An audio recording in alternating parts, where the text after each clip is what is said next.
तो फ्रेंड, जब भी हम बिज़नेस को किसी के साथ स्टार्ट करते हैं तो हम कैसे उस चीज़ को बिल्ड कर सके, उसके लिए मैं एक छोटा सा सजेशन आप लोगों को देना चाहूँगी कि जिस भी लीडर को हम अपने साथ ज्वाइन कराते हैं उसके साथ हमें बहुत सारी होम मीटिंग्स करनी है रेगुलर बेसिस पे। और मैं क्या करती हूँ, मैं अपना ना डेज डिवाइड कर देती हूँ। मान लो मेरी 6 डाउनलाइन बनी नहीं, तो मैंने 6 के 6 को ना दिन डिवाइड कर दिया कि मंडे आपका, ट्यूसडे आपका, वेडनेसडे आपका, जिससे कि ना उसको पहले से ही पता रहता है कि अक्षी मैम हर मंडे को हमारे साथ होंगी। तो वो पहले से ही सारी चीज़ों को फिक्स अप करके रखता है, लोगों के साथ अपॉइंटमेंट फिक्स करके रखता है। जैसे उनको ये पता रहता है कि 11 से 12 हम इससे मीटिंग करेंगे, 12 से 1 हम इससे मीटिंग करेंगे, फिर 3 से 4 बजे तक हम इससे मीटिंग करेंगे। तो उससे ना होम मीटिंग्स अलाइन रहती है। और मान लो मैंने किसी डाउनलाइन को हर मंडे का दिन दे दिया, तो अब मैं क्या कर सकती हूँ, अब मैं उनको ना धमकी दे सकती हूँ कि अगर मैं आपके लिए हर मंडे आ रही हूँ तो आपको मेरे लिए मंथ में एक बार जो बड़ा सेमिनार है, अगर आपने उसको मिस कर दिया तो फिर मैं आपकी होम मीटिंग करने नहीं आऊंगी। उससे क्या होता है कि बंदे को लगता है यार, जब मेरा काम बढ़ रहा है, लोगों के ऑर्डर आ रहे हैं, आधार कार्ड मेरे साथ लग रहे हैं, और अगर अक्षी ने आना बंद कर दिया तो फिर मेरा काम कैसे चलेगा।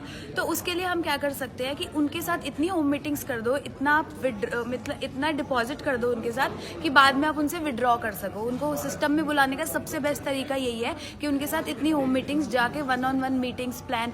और अगर वो 4 लोगों से मिलाने के लिए सक्षम नहीं है एट द सेम टाइम, तो आप अगर एक से भी मिलवा रहे हैं तो एक से मिलो, क्योंकि आपको नहीं पता कि एक भी लीडर हो सकता है। क्योंकि जब मनोज सर ने मेरे साथ मीटिंग करी थी तो मैं अकेली थी और 19 साल की एक बच्ची थी। अगर सर ने समझ लिया होता यार ये 19 साल की बच्ची है, ना मुझे नेटवर्किंग आती थी, ना मेरे को कुछ और आता था, अगर उन्होंने ये समझ लिया होता कि यार ये तो बच्ची है, इसको क्या बताऊं, हालांकि सर थके हुए थे तो नहीं हो पाता। तो 1-on-1 प्लान भी जरूर दिखाओ, और जब आप रेगुलर उसके टच में रहोगे तो वो अपने आप ही automatically director, senior director, executive और लीडरशिप लेग तो अपने आप लग जाएगी। और यही काम करते करते बहुत अच्छा बिजनेस चल रहा है। इस महीने भी मैं पिछले 15 दिन से बीमार थी, तब भी हाईएस्ट बीवी हुआ है मेरा आज तक का, 1,30,00,000 बीवी हुआ है, जिसमें से 12 लाख लीडरशिप की थी। बड़ा बीवी होने से मतलब नहीं है, मतलब ये है कि आपका चेक कितना ग्रो कर रहा है। तो 12 लीडरशिप लग चुकी है और इस मंथ 13वीं लीडरशिप जारी है, और 16 लाख डायरेक्टर हो चुकी है ब्रेक। और ये सब का नतीजा क्या है, क्यों हुआ है, क्योंकि मैंने जो आपको बताया कि डे फिक्स मैंने कर दिया अपने डेज को, और उसके अकॉर्डिंग मैंने उनके साथ होम मीटिंग्स करी, जिससे मेरा बिजनेस बहुत तेजी से ग्रो करता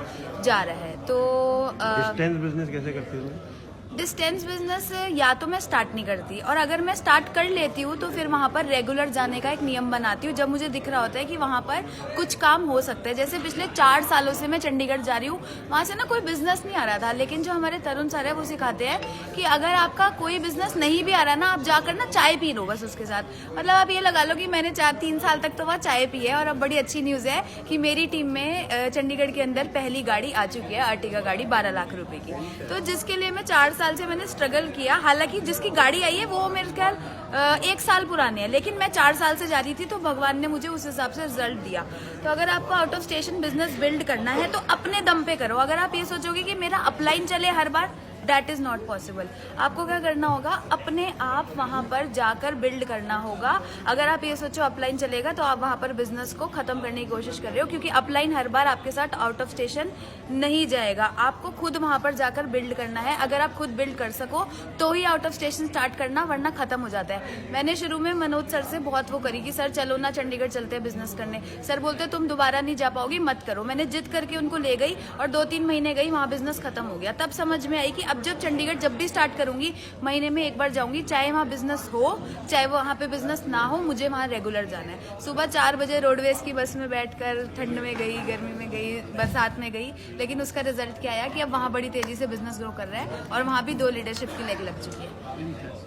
तो बहुत अच्छा लग रहा है और बहुत मजा आ रहा है। और जो मेरा टारगेट है वो ये है कि मुझे अगले आने वाले 5 सालों में 100 लीडरशिप की लेग्स क्रिएट करनी है, और 100 बढ़िया लीडर्स क्रिएट करने हैं जिनकी लाइफ में बहुत अच्छा, मतलब लाख रुपए तो एटलीस्ट उनकी इनकम हो 100 लोगों की, जिससे मेरी लीडरशिप भी लगेगी और उनका भी अपना पर्पस सॉल्व होगा। और ये करके मुझे उम्मीद है कि करीबन 1 करोड़ का चेक आ सकता है, और 1 करोड़ नहीं भी आया, 80 लाख भी आ गया तो भी मेरा गुजारा हो सकता है। Thank you so much.